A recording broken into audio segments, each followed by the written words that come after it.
Okay, new definition, or new vocabulary is a series. So a series is the sum of a sequence. So a sequence can either be finite or infinite. So infinite means it goes on forever. Finite means it stops. So in the case of an arithmetic series, we're only going to talk about finite. Because if you had to add this infinite series, 2, 3, 4, this sequence, and make it into a series, 2 plus 3 plus 4 plus 5, you can see that the answer would either be negative infinity or infinity. It'd be infinity if your common difference was positive, and it'd be negative infinity if your common difference was negative. So the formula to find the sum of n terms of a series, what you would do, or sequence, what you would do is we use S, the capital S, so S of n means to sum up the first n terms of the sequence. So if you had the first 20 terms, you'd plug in 20 for n. Or if you wanted to find the sum of 100 terms, you plug in 100 for n. So it's going to be the number of terms divided by 2 times the first term plus the nth term. So we're going to use this formula. This is the only formula that we have for the arithmetic series. And it's finite again because it stops.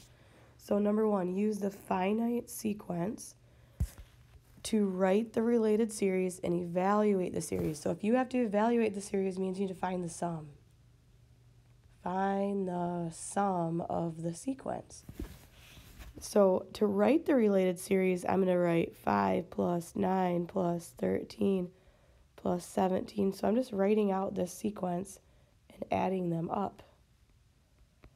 To evaluate the series means that you can either add the numbers or you could put it into the formula. In this case, there's not that many numbers to add up, so I'm just putting these numbers in my calculator and getting 119. So to evaluate the series, it's 119. Okay, number 2, a staircase used same size cement blocks to arrange 4 across to find the total number of blocks in the staircase.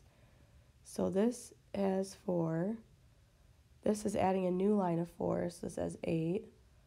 This is a 3 by 4, so that's 12. This is a 4 by 4, so that's 16.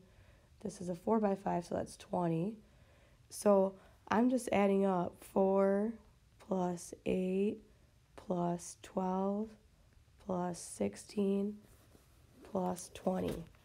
So if I add those numbers up, I get 60. So there's 60 total blocks. Okay. Second part, find the 10th term. If it's a sequence of the sequence, it should probably say. So what I'm going to do is, this is an arithmetic sequence, so I'm going to write out the explicit formula. So a sub 1 plus n minus 1 times d. So it's going to be, to find the 10th term, you're going to take the first term, which is 4, plus 10 minus 1 times the common difference, which is 4. So if there were 10 rows in this staircase, on the 10th row, there would be, putting in my calculator, 40 blocks. Okay? I didn't have to really need to put it in my calculator because the first row has 4, second row has 8, 4 times 3, 4 times 5, 4 times 6, 4 times 10, it's 40. So find the value of the series for the 10th term.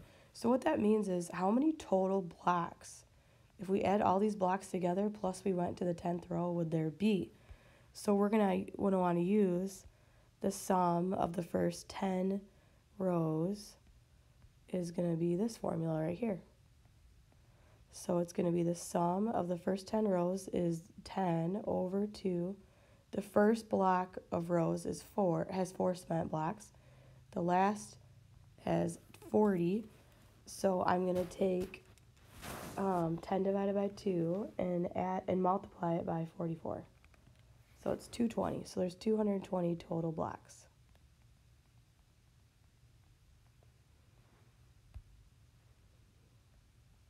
Okay, number 3 and 4. write the related series. So writing the related series means to write 0.3 plus 0.6 plus 0.9 plus 1.2 plus ...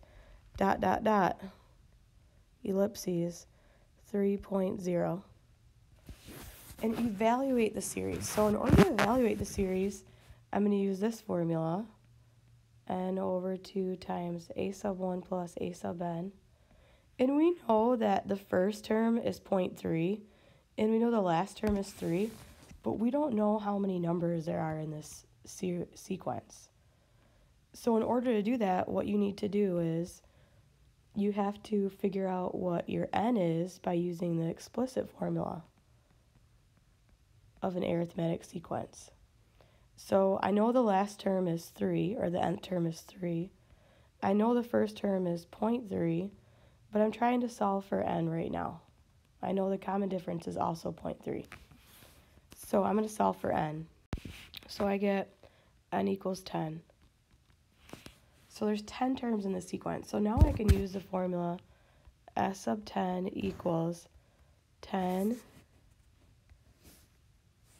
not n, but 10 divided by 2 times the first term, which is 0.3, plus the last term, which is 3.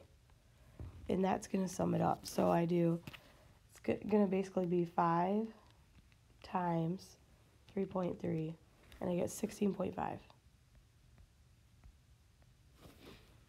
Okay, same thing with number 4. I don't know what term number 225 is. I know I'm going to have to evaluate this, and I could also write these out right now, but or write the related series, but I'm going to try to find what n is. So I know the last term is 225, the first term is 100, but I don't know how many terms there are, and I know the common difference is 25. So I'm going to solve for n by subtracting 100. So I do 225 minus 100, then I'm going to divide by 25, and then I'm going to add 1. So there's 6 terms in this sequence. So n equals 6. So now I can use this formula and do s of 6 equals 6 over 2. The first term is 100. The last term is 225. So it's going to be 3 times 325. So the sum of the first 6 terms of the sequence is 975.